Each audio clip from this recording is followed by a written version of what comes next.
اعوذ باللہ من الشیطان الرجیم بسم اللہ الرحمن الرحیم رب اشرح لی صدری ویسر لی امری واحلل عقدۃ من لسانی یفقہوا قولی۔ رمضان المبارک، فضائل و مسائل، الاحیاء کتاب۔ اعتکاف، مسجد میں اس نیت کے ساتھ ٹھہرنا کہ اللہ کے لیے ٹھہرا ہے، اعتکاف ہے۔ اعتکاف کے لیے مسلمان عاقل یعنی سمجھدار ہونا اور پاک و صاف ہونا شرط ہے۔ اعتکاف سنت یعنی وہ اعتکاف جو رمضان کی آخری 10 تاریخوں میں کیا جاتا ہے، اس میں روزہ شرط ہے۔ لہٰذا اگر کسی مریض یا مسافر نے اعتکاف تو کیا مگر روزہ نہ رکھا تو سنت نہ عطا ہوئی بلکہ نفل ہوا۔ منت کے اعتکاف میں بھی روزہ شرط ہے، یہاں تک کہ اگر 1 مہینے کے اعتکاف کی منت مانی اور یہ کہا کہ روزہ نہیں رکھے گا، جب بھی روزہ رکھنا واجب ہے۔ اگر رات کے اعتکاف کی منت مانی تو یہ منت صحیح نہیں کہ رات میں روزہ نہیں ہو سکتا، اور اگر اس طرح کہا کہ 1 دن رات کا مجھ پر اعتکاف ہے تو یہ منت صحیح ہے، اور اگر آج کے اعتکاف کی منت مانی اور کھانا کھا چکا ہے تو منت صحیح نہیں۔ اعتکاف واجب اور اعتکاف سنت میں مسجد سے بغیر عذر نکلنا حرام ہے، نکلے تو اعتکاف ٹوٹ جائے گا، چاہے بھول کر ہی نکلا ہو۔ اسی طرح عورت نے مسجد بیت یعنی گھر میں جو جگہ نماز کے لیے خاص کر لی ہے، اس میں اعتکاف واجب یا سنت کیا تو بغیر عذر وہاں سے نہیں نکل سکتی، اور وہاں سے نکلی چاہے گھر ہی میں رہی، اعتکاف جاتا رہا۔ اعتکاف کرنے والے کے لیے مسجد سے نکلنے کے 2 عذر ہیں، ایک حاجت طبعی جو مسجد میں پوری نہیں ہو سکتی، جیسے پاخانہ، پیشاب، استنجا، وضو اور غسل۔ غسل وضو کے لیے باہر جانے کی یہ شرط ہے کہ مسجد میں ان کا انتظام نہ ہو۔ مسجد میں وضو اور غسل کر سکتے ہو تو باہر جانے کی اجازت نہیں۔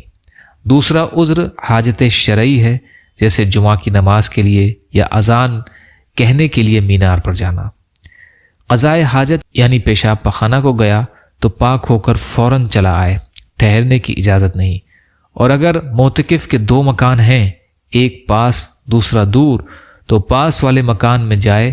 بعض مشائخ فرماتے ہیں دور والے میں جائے گا تو اعتکاف فاسد ہو جائے گا۔ دن میں بھول کر کھا لینے سے اعتکاف فاسد نہیں ہوتا۔ اعتکاف کے دوران ڈوبنے یا جلنے والے کو بچانے کے لیے، گواہی دینے کے لیے، جہاد میں جانے کے لیے، مریض کی عیادت یا نماز جنازہ کے لیے مسجد سے باہر گیا تو ان سب صورتوں میں اعتکاف فاسد ہو گیا۔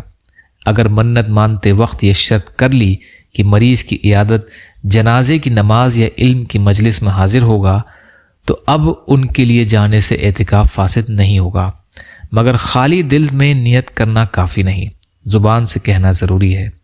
پخانہ، پیشاب کے لیے گیا تھا، قرضہ مانگنے والوں نے روک لیا، اعتکاف فاسد ہو گیا۔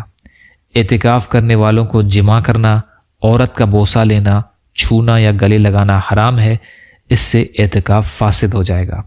گالی گلوچ، جھگڑا کرنے سے اعتکاف فاسد نہیں ہوتا، مگر بے نور اور بے برکت ہو جاتا ہے۔ اعتکاف کرنے والے کو مسجد میں ہی کھانا، پینا اور سونا چاہیے۔ ان کاموں کے لیے مسجد سے باہر گئے تو اعتکاف ختم، مگر کھانے پینے میں یہ احتیاط لازم ہے کہ مسجد میں کھانا یا پانی گرنے سے گندگی نہ ہو۔ اعتکاف کے علاوہ کسی کو مسجد میں کھانے، پینے، سونے کی اجازت نہیں۔ اگر ایسا کرنا چاہے تو اعتکاف کی نیت کر کے مسجد میں جائے اور نماز پڑھے یا ذکر الہی کرے، پھر یہ کام کر سکتا ہے۔ اس پر ذرا دھیان دیں، آج کل لوگوں میں مسجد کا احترام بالکل ختم ہوتا جا رہا ہے۔ مسجد میں بیٹھ کر ادھر ادھر کی باتیں کرتے رہتے ہیں، بے دھڑک آ کر سو جاتے ہیں، یہ سب غلط ہے، اس سے بچیں۔ اعتکاف کرنے والے نہ تو چپ ہی رہیں اور نہ کوئی بری بات منہ سے نکالیں۔